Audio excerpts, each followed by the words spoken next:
Schumer kind of goes deep here a little bit when it comes to the challenges he's had this year. Chuck Schumer had a really crappy year. He just did. He had it was his toughest year since taking over for Harry Reid. It just was.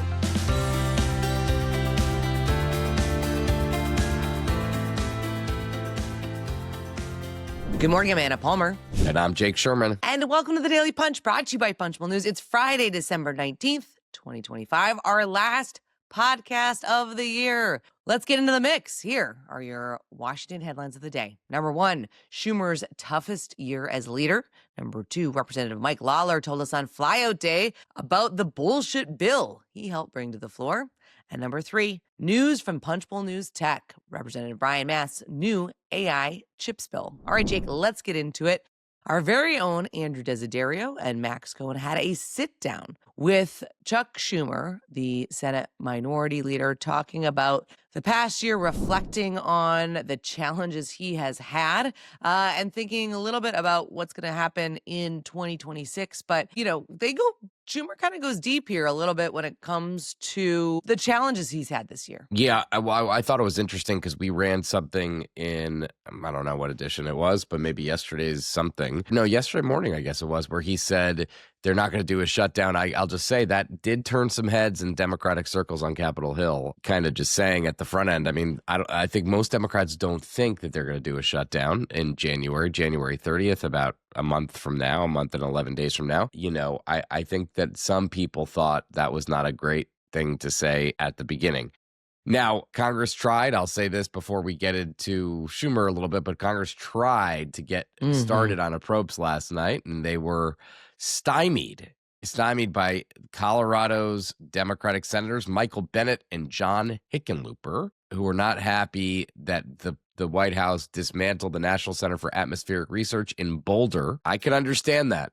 It's a big facility. It's a world-class facility in Colorado. So they were like, well, if you're going to do that, we're not going to do anything. But okay, let's talk about. Puts John Thune. Let's hold on a second. That puts John Thune in a tough position to figure his way forward. Right? He's negotiating now between Democrats and the Trump administration, a place that he does not want to be. Right?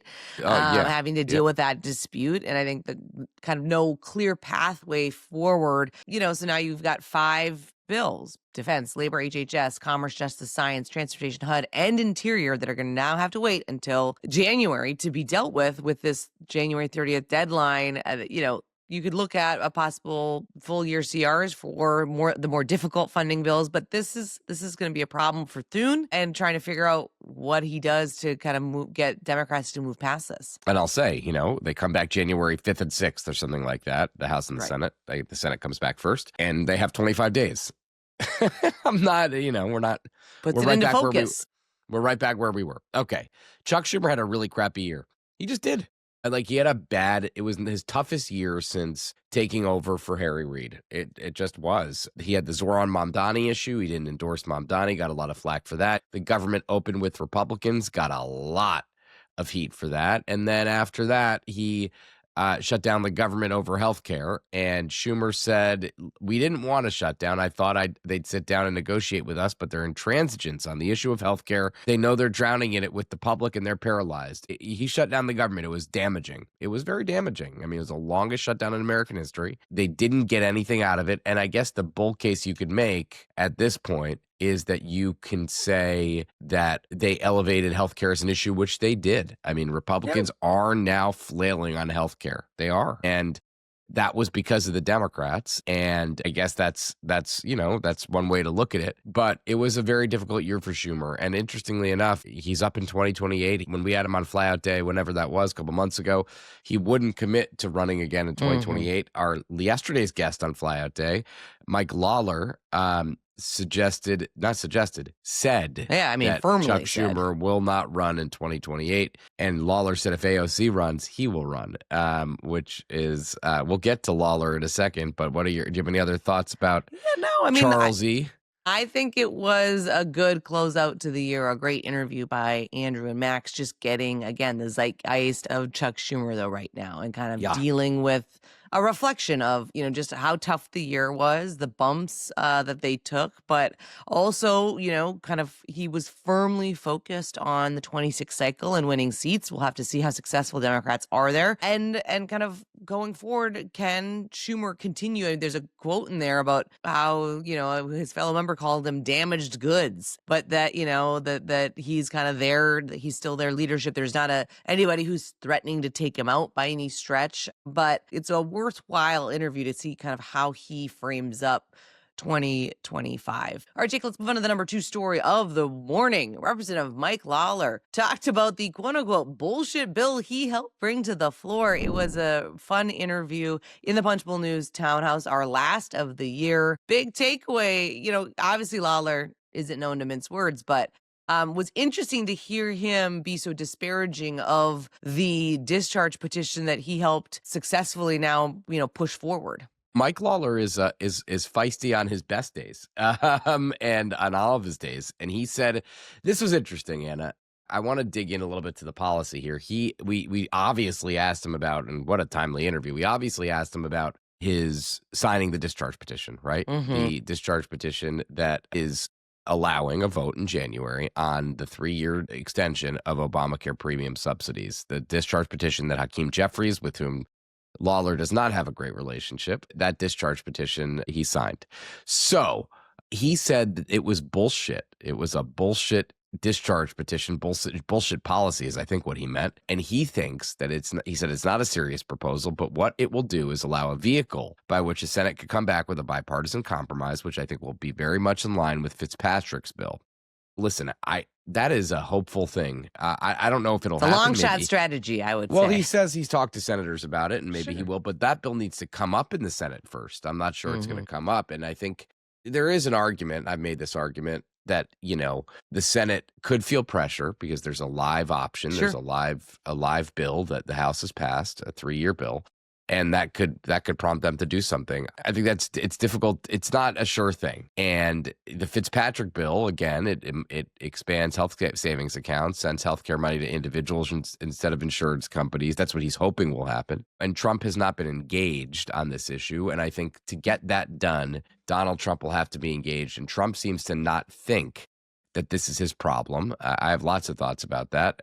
Yeah, Lawler also talked. I mean, he was very bullish, Jake, that Trump was going to get a lot more engaged in the new year. We've talked a ton on this podcast about how when Donald Trump does not engage in the Hill, Republicans kind of it's like listless. Everybody's kind of for themselves, and they don't have that unified voice. We'll have to see what, if anything, Trump does actually engage. But that was Lawler's big argument, was that Trump was also going to really engage here, which we have not seen any kind of breadcrumbs that's necessarily going to be the case. We've not. And Trump seems to think that this is not, again, that it's not his problem, that Democrats created this mess. I said this on TV yesterday. Like, my argument would be that when you get the majority, you get power. You can't just say, I don't like this law, so I'm going to hurt millions of people and just not do anything on it. Like, Republicans have all 3 branches of the governing part of government, right? They have the House, the Senate, and the White House. You can't just say, well, they did that law. We're not going to focus on that one. That's someone else's problem. It doesn't work like that. I mean, it just doesn't. That's not how you're in control. Either you support the law or you do something to change the law. They're welcome to do either, or they repeal it. They're welcome to do any of those things. I think it's difficult to try to lay the blame at the foot of Democrats when you are in control of all of these things and there's a crisis, right? And Republicans kind of try to downplay the crisis, say it's only 7% of people and it's this. Okay, I understand, but like, these subsidies are gone. People rely on them. They're not going to have health care, and you're in charge, and there's an election next year. And Lawler does, and by the way, Lawler seems to understand that. He does seem to understand that. All right, moving on to the number 3 story of the morning. We've got some news. House Foreign Affairs Committee Chair Brian Mast, the Republican from Florida, is introducing a bill, Jake, that would treat the sales of artificial intelligence chips to countries of concern similarly to military arms sales. This is the new under the AI Overwatch Act. Congress can block exports of AI chips going to countries like China, Russia, and Venezuela. Mass believes the sale of powerful dual-use technologies to geopolitical rivals must have congressional oversight. This is a continuing trend that we've seen from Congress. We had this in the in Gain AI, I believe that was the Jim Banks bill, where they basically said they were not going to sell chips to China. The White House lobbied hard against that, and Mass did a second pass at that and said, well, why don't we do Gain AI, but just say Congress has to approve or deny of licenses that commerce issues for AI sales overseas. The administration didn't like that either. The administration seems to not want any kind of curbs or oversights or anything like that on chips to China. That's not going to be something that's popular with Congress. It's not been popular with Congress. And Brian Mast, chair of the Foreign Affairs Committee, is trying to wrangle some power back here for Congress. And I think this is, again, part of a continuing trend on this issue that Congress wants some curbs, wants some controls, wants some strings on these high-tech chips. Yeah, I mean, and it's a live wire issue, right? This comes after Trump's decision last week to allow NVIDIA to sell its H200 chip to China. I mean, this is something that Congress is clearly wrestling with and trying to find a pathway forward to, as you note, and in agreement, they're trying to kind of contain this.